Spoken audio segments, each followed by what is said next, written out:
এক সময় বৃদ্ধ শ্বশুর, এই বৃদ্ধ মানুষগুলোর কোনো দাম নাই সমাজে। বুড়া হয়ে যাওয়ার পরে আর কোনো দাম থাকে না।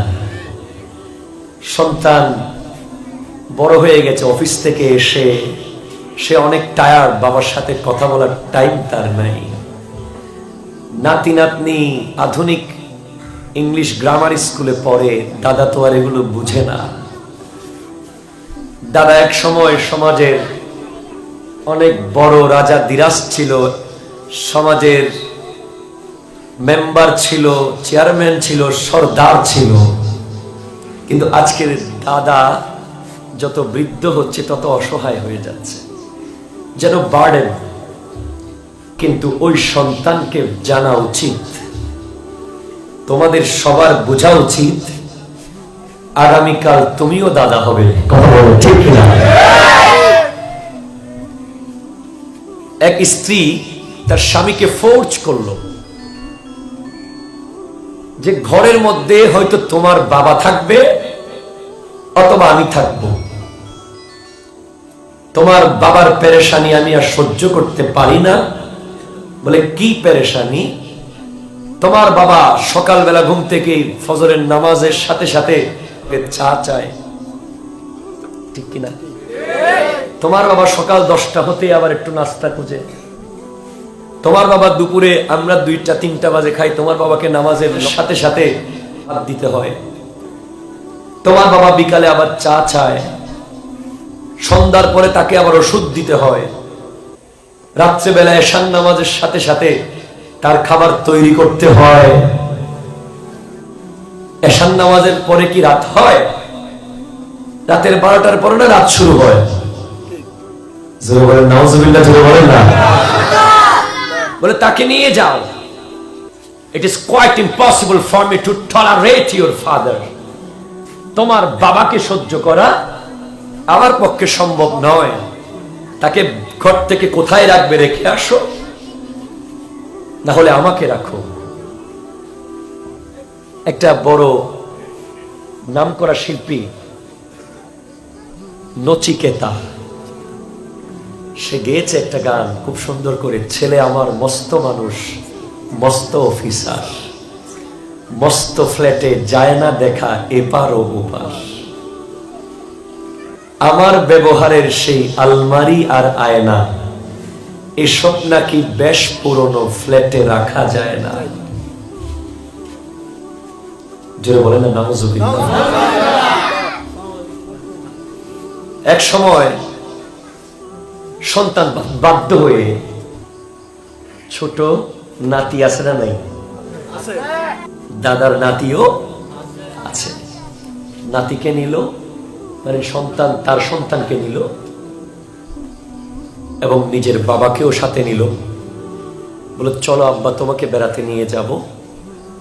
অনেক দূরে এক জঙ্গলে নিয়ে যাওয়ার পরে বলে আব্বা তুমি এখানে বসো, আমি আসি। বাবাকে বসিয়ে বলে আমি আসতেছি। এই কথা বলে চলে আসতেছে। অনেক দূর আসার পরে ছোট্ট নাতি আছে না দাদা, বলে আব্বা আমার দাদা কই? বলে তোমার দাদাকে রেখে আসছি। কোথায়? বৃদ্ধাশ্রমে। কেন? তোমার মা সহ্য করতে পারে না তাই। তো ওই ছোট্ট বাচ্চাটা বলতেছে বাপকে, ও তাই নাকি আব্বা, তাহলে তোমাকেও আমি রেখে যাব, এরকম না?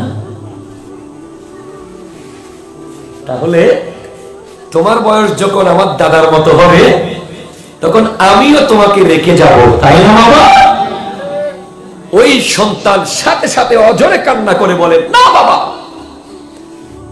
আমি ভুল করেছি। তাড়াতাড়ি বাবার কাছে চলে গেল। আব্বা, আপনার বউয়ের কারণে আপনাকে রেখে যেতে চেয়েছিলাম, কিন্তু আমার ছোট্ট সন্তানটা আমার চোখ খুলে দিয়েছে।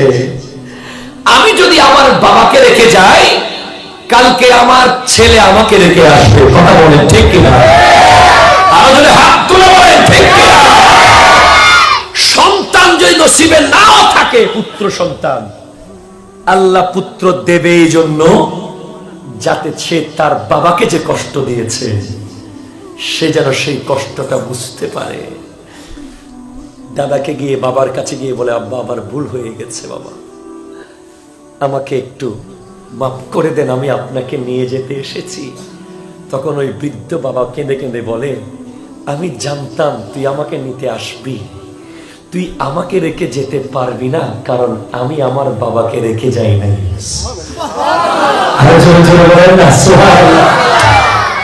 আমি শত কষ্টের মধ্যেও আমার বাবাকে যখন রেখে যাই নাই, তাহলে আমি ডিজার্ভ করি আমার সন্তানও আমাকে রেখে যাবে।